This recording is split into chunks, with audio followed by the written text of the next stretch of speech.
Este siguiente tema es mucho más interesante que el anterior.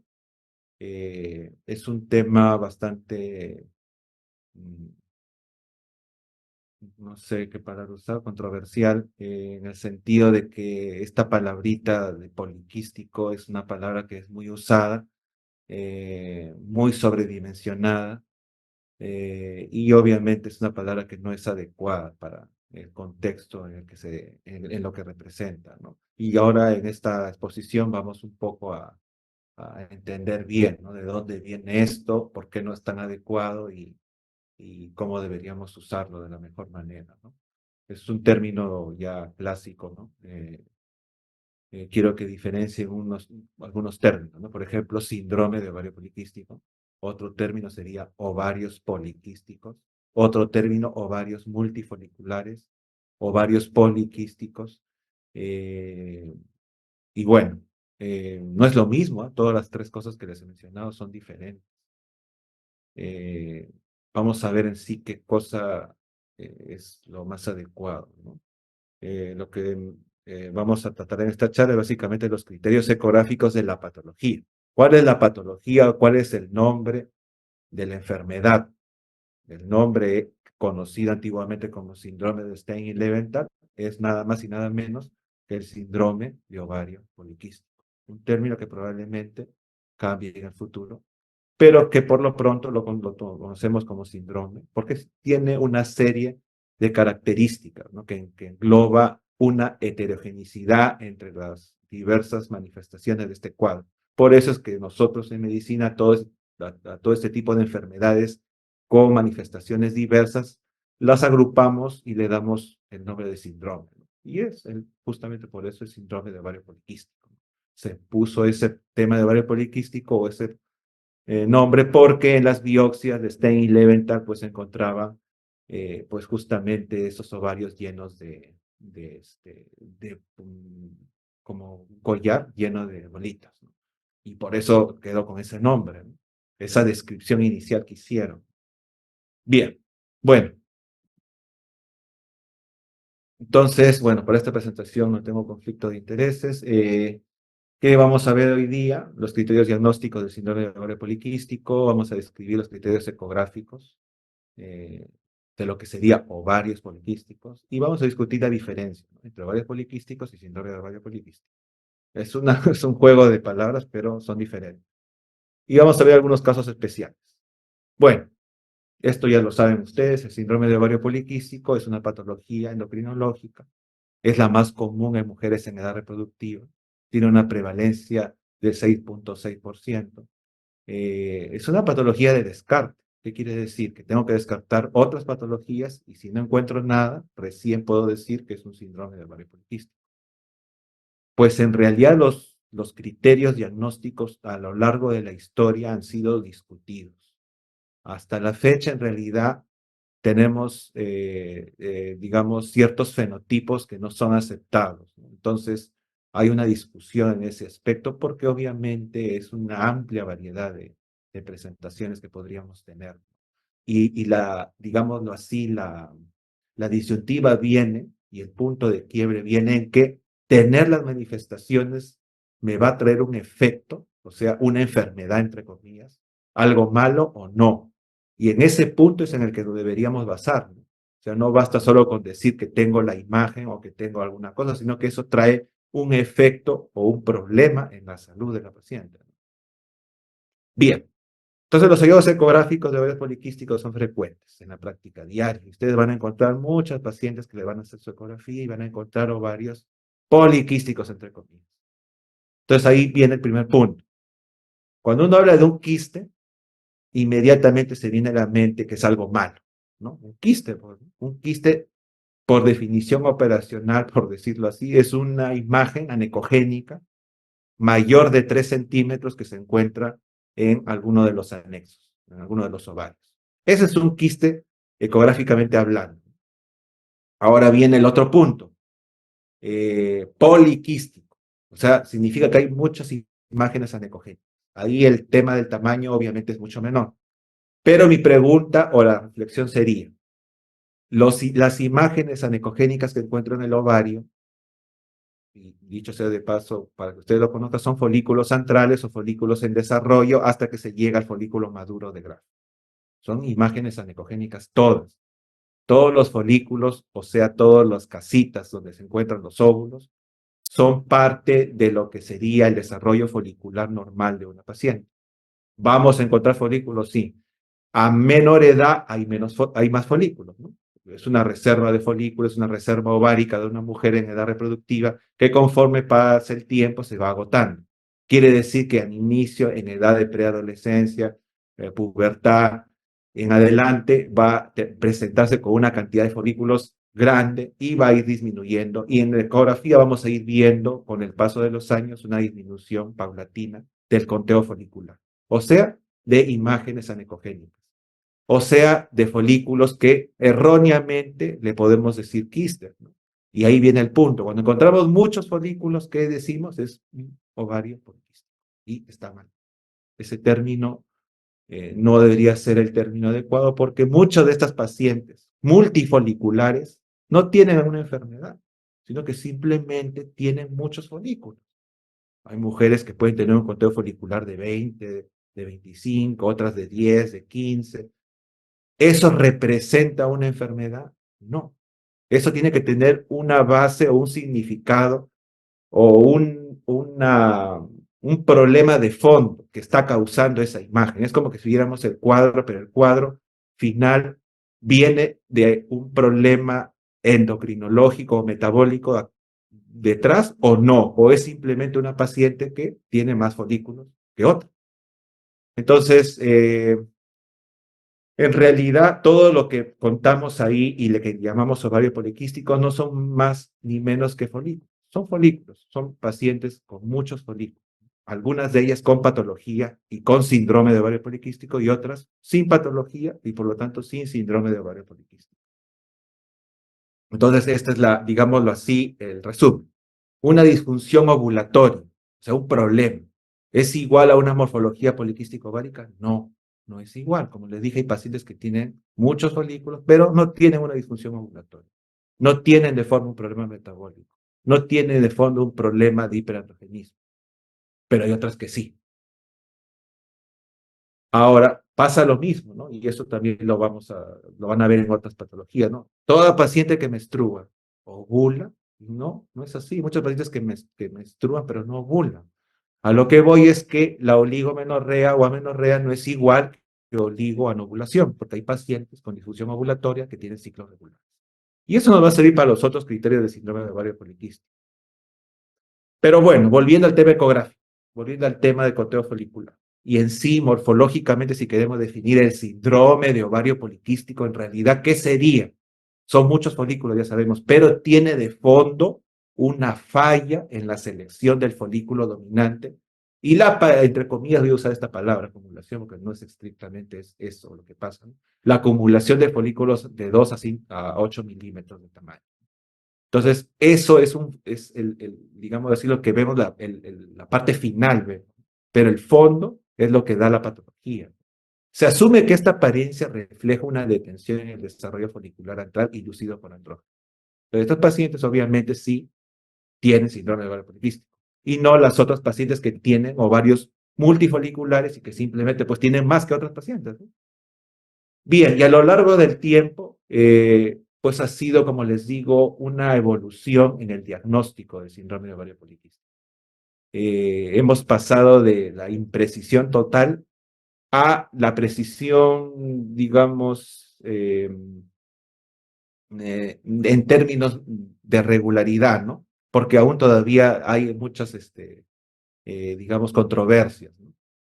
¿Cómo empezó todo esto? Pues inicialmente ya sabemos, ¿no? Que se consideraba morfología, por lo que se describió en los primeros hallazgos en la descripción del síndrome de Stein-Leventhal, pero pues se empezaron a documentar las cosas de fondo, ¿no? Estos pacientes venían con problemas de hirsutismo, problemas de acné, problemas de oligomenorrea. Entonces, la primera aproximación en un consenso, porque antes del año 90 había mucha irregularidad en los diagnósticos, ¿no? O sea, no había un patrón para poder decir que si realmente era un síndrome poliquístico o no, ¿no? Entonces, en un intento de poder consensuar, la NI en el año 90 se reunió y nos indicó los dos criterios para un problema o un diagnóstico de síndrome de ovario poliquístico. Hiperandrogenismo o hiperandrogenemia, o sea, se refiere hiperandrogenismo clínico o laboratorial, ¿no? Eso es lo que quiere decir al fin y al cabo, sino que lo dijeron de esa manera. Y una disfunción menstrual, que una disfunción menstrual, como les digo, no es una disfunción ovulatoria, pero bueno, aquí estamos, empezó, digámoslo así, de esa manera, ¿no? Un poco imprecisa, pero de forma, con la intención de poder regular un poco esto. Luego viene lo de Rotterdam, que es muy conocido seguro por todos ustedes. Los criterios de Rotterdam han sido válidos durante mucho tiempo. Fue una reunión ya conjunta de dos sociedades, la europea y la americana de medicina reproductiva, en el año 2003. Se llama en Rotterdam porque fue en Francia, en Rotterdam, donde se reunieron, y agregaron, o digámoslo así, no solo agregaron, sino que precisaron los términos. Ese hiperandrogenismo, hiperandrogenemia, lo definieron como lo deberían definir, ¿no? Hiperandrogenismo clínico, que son todas las características que ustedes ya conocen, eh, de, de, digamos, físicas que pudiera tener la paciente respecto a las consecuencias del hiperandrogenismo. O si le hago un dosaje bioquímico, puede encontrar, de repente, puede hacer un índice de andrógenos y encuentro que están elevados. Ya. La oligoanovulación, donde precisan que realmente no se trata del ciclo menstrual, sino que realmente demuestre que la paciente es oligovuladora o anovuladora.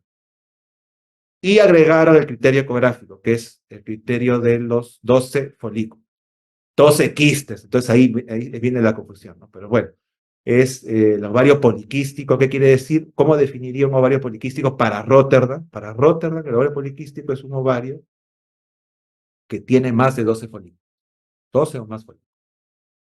Bien, bueno, hasta ahí digamos que no era, había muchos problemas en, digamos, homogenizar los grupos, los trabajos no eran muy fáciles de analizar porque pues los criterios, había muchos vacíos en este aspecto. Otras sociedades empezaron, digamos, a darle otra importancia a las cosas, ¿no? Por ejemplo, la Sociedad de Sexo de Andrógenos, como su propio nombre lo dice, o la Sociedad de Síndrome de Ovario Poliquístico, que es una sociedad también que ha sido muy importante, más adelante lo vamos a ver, en dar algunos criterios. En el año 2006-2009 propusieron básicamente como el hiperandrogenismo como eje fundamental en lo que es el diagnóstico. Tiene que haber hiperandrogenismo. Bueno, de ahí puede haber o disfunción ovárica o disfunción ovarios poliquísticos ecográficos. Ah, y me olvidaba, Rotterdam pedía dos de los tres criterios, cualquiera de los de dos de tres, para decir que es un síndrome ovario poliquístico. Bueno, la sociedad de andrógeno decía hiperandrogenismo más algo más, lo que quieras. Bien, bueno, de todas maneras, y eso ha sido muy bueno, la SRN y la ESRE se han estado reuniendo periódicamente. En el 2007 se volvieron a reunir, esta vez en Thessaloniki, pero no cambiaron el criterio ecográfico, no cambiaron ninguno de los criterios para diagnóstico de síndrome ovario poliquístico. Lo que se dedicaron más en ese consenso es a dar consensos o ideas sobre el tratamiento.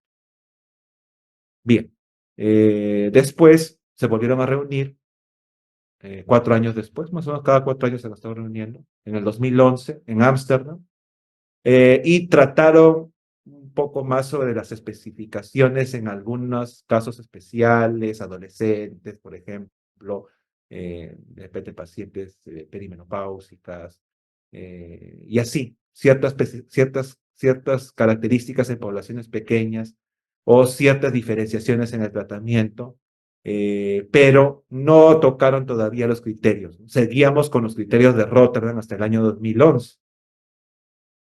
Entonces, por lo menos en ese interín pasamos de lo que era lo antes del año 90, que era, pues eran solamente reportes de casos, teníamos la ultrasonografía con baja resolución, lo cual hasta el tiempo de Rotterdam empezó pues a mejorar ciertamente, pero todavía faltaba más, ¿no? No había uniformidad, se trató de uniformizar de cierta manera, los cambios de edad se empezaron ya a tomar en cuenta, ¿no? Es muy diferente hacer un diagnóstico de una paciente en edad reproductiva que de un adolescente. El término quístico obviamente se refirió y se puntualizó que no es el más adecuado, pero es un término que es histórico, ¿no? Y que se usa mucho. Empezó a contar más el tema ya de hacer ensayos clínicos basándose ya en los criterios de Rotterdam, que no habían antes, ¿no? Entonces, los siguientes ensayos posteriores al año 2013 pues nos van a servir de base para lo que va a venir después, que ya vamos a ver, ¿no? Entonces se estimuló eso, ¿no? ¿Por qué? Porque ya teniendo algún criterio podemos ya uniformizar grupos y podemos metaanalizar, porque al fin y al cabo lo que nosotros queremos es mayor nivel de evidencia. Bien, el criterio ecográfico en Rotterdam marcó un hito porque agregó pues, la ultrasonografía, ¿no? El énfasis en el hiperandrogenismo, bueno, eso lo realizó la Sociedad de Exceso de Andrógenos. Y bueno, esta es una gráfica clásica de los criterios de Rotterdam, ¿no? De los fenotipos más característicos, ¿no? 2 de 3, ahí pueden ver, y la famosa diagrama de Venn, creo que se llama esto, donde pueden ver pues, los cruces, ¿no? Pacientes, por ejemplo, con ovario poliquístico, ecográfico, y hiperandrogenismo. Acá, ¿ves? Para Rotterdam son síndrome de ovario poliquístico. Igual acá, oligonovulación y ovario poliquístico, también, ¿no? Pero no son, estos pacientes son sin hirsutismo, por decirlo así, no tienen hiperandrogenismo. Y aquí las que no tienen morfología poliquística, pero sí tienen oligonovulación y hiperandrogenismo. Pero estos no son los únicos fenotipos, ¿eh? Son muchos más, la combinación de muchos de ellos, ¿no? Y ahí viene la discusión, ¿no? Paciente con hiperandrogenismo, únicamente hiperandrogenismo, o una paciente solo con morfología poliquística, ¿son realmente síndrome de ovario poliquístico o no? Hay fenotipos leves, entre comillas. Hay pacientes que diríamos, aunque no cumplan los criterios de síndrome de ovario poliquístico, considerados como tal, porque de repente tienen morfología y son infértiles. Entonces, esos tipos de fenotipos que están flotando y que de repente se podría considerar otras variables adicionales son los que entran en discusión. Y ahora viene el otro problema que se agrega. ¿Cuál es el otro problema? El otro problema es que los ecógrafos han mejorado en la resolución. Empieza a haber más resolución en los ecógrafos y empezamos a sobrediagnosticar, porque el que menos encuentra una mujer con más de 12 folículos en sus dos ovarios y ya se ganó un criterio, según Rotterdam, ¿no? Ya se ganó un criterio de síndrome de ovario poliquístico. ¿Y por qué? Porque la resolución de los equipos ha mejorado, ¿no? Entonces, realmente ese es el 12 es el adecuado, más de 12. De repente casi todas tienen más de 2. Entonces, ¿qué pasó? Bueno, esto es de la Sociedad de Endocrinología también, en el 2013 habló de adolescentes, pero bueno, aquí la Sociedad de Síndrome de Ovario Poliquístico y la de Exceso de Andrógenos en el año 2014 se pronunciaron y aumentaron la brecha. Para ellos, decir un ovario poliquístico es cuando tiene más de 25 o más folículos. Es un aumento considerable, si se dan cuenta, prácticamente duplicó la cifra. Entonces esto trae consecuencias. ¿Por qué? Porque a partir de ahí se empiezan a hacer algunas consideraciones y trabajos para comparar o ver el efecto que tiene este cambio en los criterios, ¿no? Que dicho sea de paso, no fueron ratificados por la ESRE ni la ASMR, ¿no? Que fueron los que dieron los Rotterdam. Entonces ahí había una duplicidad, uso los criterios de Rotterdam o uso los criterios de la Sociedad de Síndrome de Ovario Poliquístico. Pues miren, esto sería básicamente, si considero, digámoslo así, Rotterdam, más de 12, tengo un círculo más amplio, y si considero los de la Sociedad de Síndrome de Ovario Poliquístico, más de 25, es una población más reducida, ¿no? Entonces, miren, ¿eh? ¿Quién se está quedando fuera del diagnóstico para, de lo que era Rotterdam positivo, que son estos C, que sí definitivamente para Rotterdam son síndrome de ovario poliquístico, para el criterio ya de más de 25 ya no lo son. Pero miren, este grupo de pacientes que ven aquí pintadas, que es el C, tienen, ¿qué tienen acá? Tienen hiperandrogenismo y tienen oligonovulación, o tienen ambas acá, y esas no las estoy considerando. ¿Cuánto me estoy cuántas pacientes estoy dejando de diagnosticar. Entonces, acá uno de los trabajos que me pareció bastante interesante, que de ese mismo año lo hicieron, es un trabajo no con una población muy grande, pero compara y nos determina qué tanto se está dejando de diagnosticar, ¿no? Miren, el grupo C son 72, ¿no? Eh, del total de pacientes.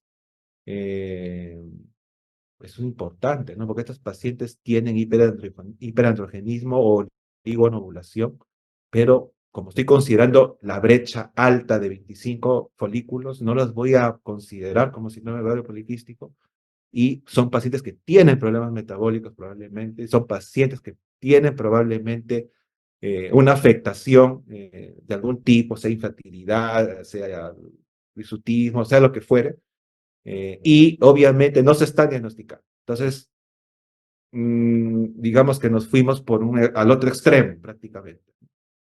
Bueno, y no fue hasta el año 2015, bueno, 2018, perdón, que se hizo otro consenso de la SRN y la ESR. Bueno, en realidad lo que pasó es que Australia tiene una sociedad de síndrome de ovario poliquístico, que es la CREPOS, que ellos se reúnen y hacen su consenso nacional.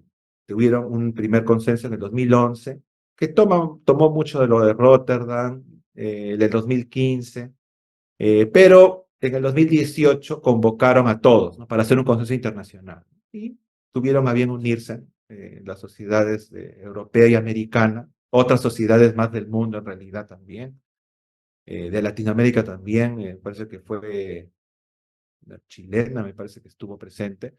Y bueno, lanzaron un consenso en el año 2018. 2018. Ese consenso ya fijó el criterio de ecográfico en 20, más de 20, más, mayor o igual a 20 folículos. Y ese es el consenso actual hasta ahora en el sentido de los criterios, del criterio ecográfico. Hay otro consenso nuevo que también es otro update de las mismas sociedades, ¿no? La SRN, la ESRE y la australiana, que ha salido el año pasado. Y ahí hablan de la hormona antimuleriana que ya les voy a mencionar, ¿no? Que en el consenso anterior de 2018 no se le daba todavía el valor que correspondía, no se le podía considerar como un criterio diagnóstico y que ahora ya se le considera.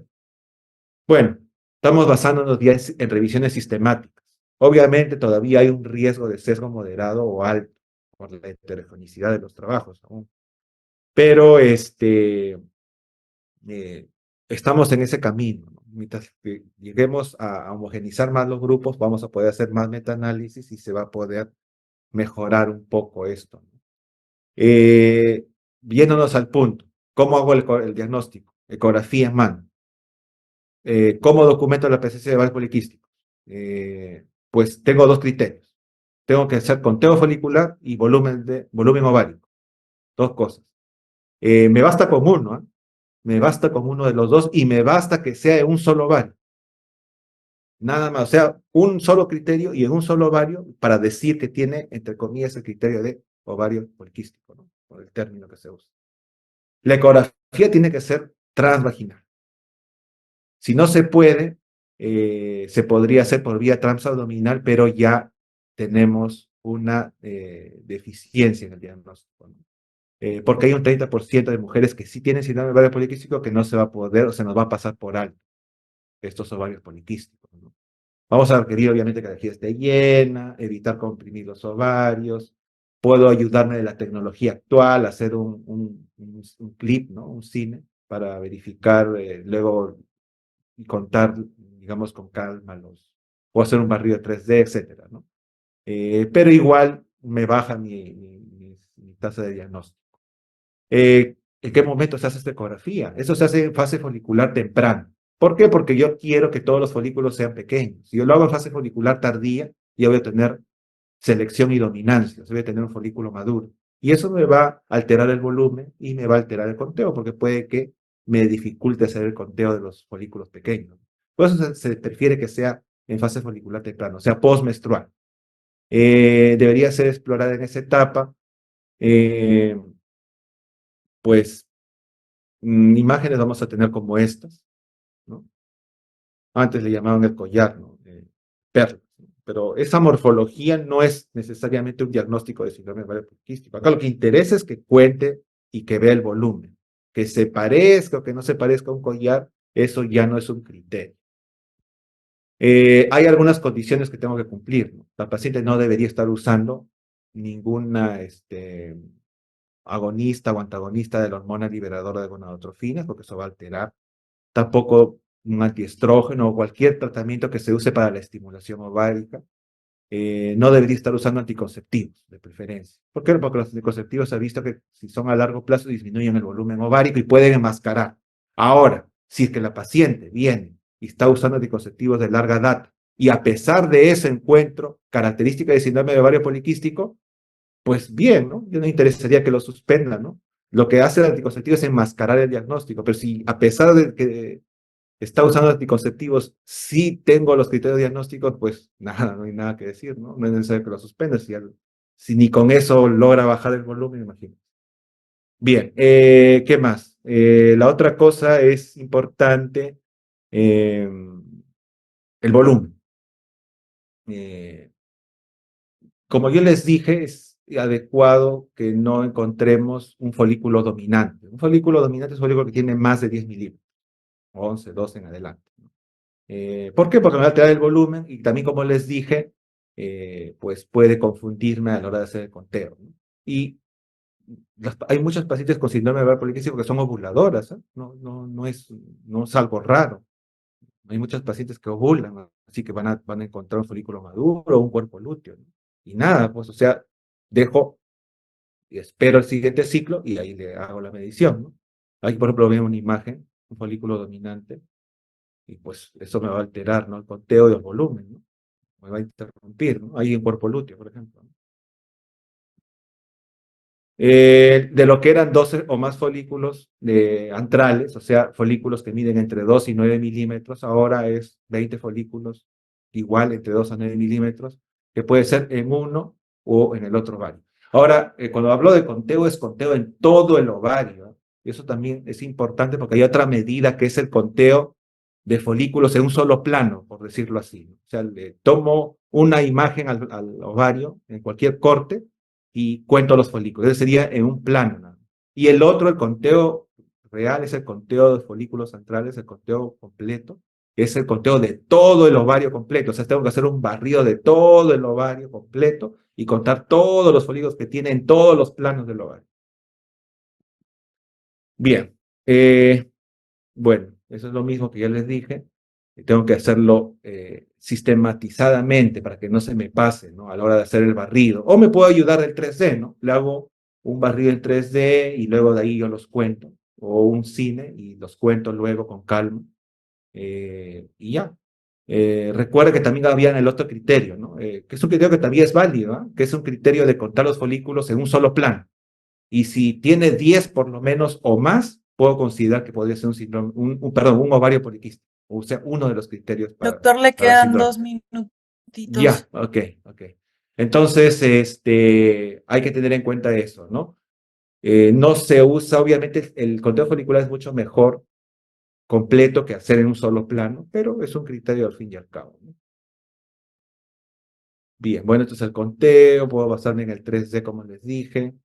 Eh, Bien, ese es el conteo. Ahora, y el otro criterio sería el volumen ovárico, o sea, un volumen que sea más de 10 centímetros cúbicos. Y eso lo puedo hacer midiendo, realizando las tres medidas, ¿no? Largo, ancho y espesor. Y automáticamente, esta es la fórmula, pero en sí, en la máquina me va a sacar el volumen, ¿no? No es necesario aplicar esto, pero si lo quieren saber, esta es la fórmula para sacar el volumen. Esto es lo bueno del volumen, que el volumen me puede servir para casos de pacientes que le estoy haciendo ecografía abdominal. Ahí es más preciso usar el volumen que usar el conteo folicular porque obviamente va a ser difícil contarlo por vía abdominal, pero el volumen casi no se altera, ¿no? Por eso es la ventaja, ¿no? Acá veo un corte sagital y hago las dos medidas más largas en perpendicular y luego giro el transductor 45 grados y hago la otra medida en horizontal. Y eso es el volumen al fin y al cabo, ¿no? Bueno, el volumen está directamente correlacionado con el tema de hiperandrogenismo. Se ha visto que a más volumen podría estar asociado a mayores niveles de andrógenos. Y este es el consenso que les dije el último del año 23. Acá es lo que es el resumen de lo que les he dicho ahorita, de los más de 20 folículos, el volumen que puede ser en uno o en el otro ovario, o si no, el corte de 10 folículos de un solo plano, en el caso de pacientes, por ejemplo, que le hago una ecografía abdominal. Pero ahí viene el otro punto. Ahora, si yo no tengo el criterio ecográfico o tengo una hormona antimuleriana, puede reemplazar al criterio ecográfico. O sea, bueno, creo que me hice un enredo ahí. La hormona antimuleriana me puede servir como un criterio para diagnosticar síndrome de ovario poliquístico y puede reemplazar al criterio ecográfico. Imagínense. O sea, si no tengo mi ecografía, puedo usar la hormona antimuleriana y si esa me sale positivo para la edad, de acuerdo a las tablas, pues lo puedo usar como un criterio para diagnosticar el síndrome de ovario poliquístico, ¿no? ¿Qué les parece? Bien, esa es una de las cosas nuevas, ¿no? Y bueno, esto para terminar son las controversias básicamente que ya les he ido mencionando en el transcurso de la charla. La edad no es igual. Hay fenotipos controversiales que nos ponemos de acuerdo si los vamos a considerar como síndrome de ovario poliquístico o no. Ya saben la diferencia entre ovario poliquístico y realmente tener el síndrome de ovario poliquístico.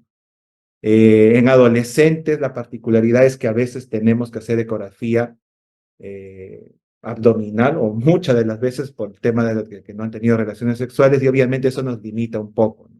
No podemos hacer un diagnóstico realmente preciso, hay que tener en cuenta que el diagnóstico se debería hacer con la madurez y la madurez del eje la vamos a tener 8 años después de la menarque con seguridad. Los criterios más importantes aquí, más que la imagen, sería el hiperandrogenismo y la oligoamenorrea, ¿no? Más que el criterio ecográfico, y eso es algo importante.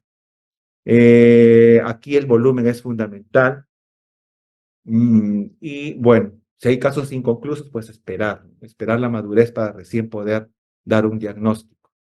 Ustedes saben que muchas de las pacientes en esta etapa de la menarquia, si le hago una ecografía, voy a encontrar con mucha seguridad ovarios multifoliculares, con más de 20 folículos en la mayoría, pero eso es parte del desarrollo en ese momento y es normal en muchas de las pacientes. Por eso es que no puedo con eso diagnosticar. Debería usar los otros dos criterios, como les dije. Y en las posmenopáusicas, básicamente, pues no hay un criterio definido. Se dice que tienen más folículos que una paciente normal, entre comillas, a esa edad. O sea, están por encima siempre del promedio. Y bueno, y este es el reporte estabilizado, esta es la última diapositiva. ¿Qué debo reportar en mi ecografía cuando hago una paciente me viene para hacer un descarte de síndrome de ovario poliquístico? Bueno, la fecha de última regla, la frecuencia con la que estoy realizando, la frecuencia de hercios del transductor que estoy usando, la vía de evaluación que estoy realizando, que debe ser transvaginal, el número total de folículos de cada ovario, que sean astrales, o sea, entre 2 y 9 milímetros. Tengo que medir el volumen en 3 dimensiones, o sea, con la fórmula midiendo los 3 diámetros. El grosor endometrial también es importante. Ver el tema de si hay alguna patología ovárica, uterina, si hay quistes, reportarlos, o cuerpos lúteos o folículos dominantes, porque eso me va a dificultar o invalidar el volumen. Y pues nada, estas son las conclusiones de lo que se ha traído el día de hoy. Bien, no sé si hay alguna pregunta.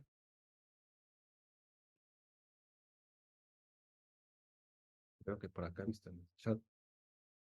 Sí, acá tengo una pregunta. Es una paciente joven que no ha alcanzado la madurez del desarrollo, pero con clínica marcada de hipergonadismo y irregularidad menstrual. Claro, exacto.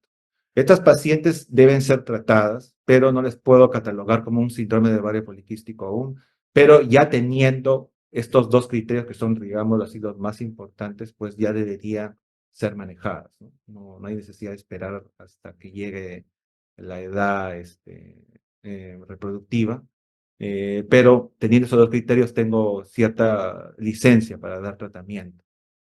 Son pacientes que usualmente pues tienen trastornos metabólicos, ¿no? Pacientes obesas o pacientes con signos evidentes de hiperandrogenismo, ¿no? Bien. Bueno, esto no es parte de la charla, ¿no? Pero sí, o sea, esto es un tema también endocrinológico. O sea, es un manejo conjunto, ¿no? Entre el ginecólogo y el endocrinólogo, en realidad. ¿Sí? Porque hay problemas metabólicos que nos rodean, de hecho, ¿no? Resistencia a la insulina del 40% de mujeres, obesidad, sobrepeso, acné, dermatología. O sea, es un manejo multidisciplinario, ¿no? Definitivamente.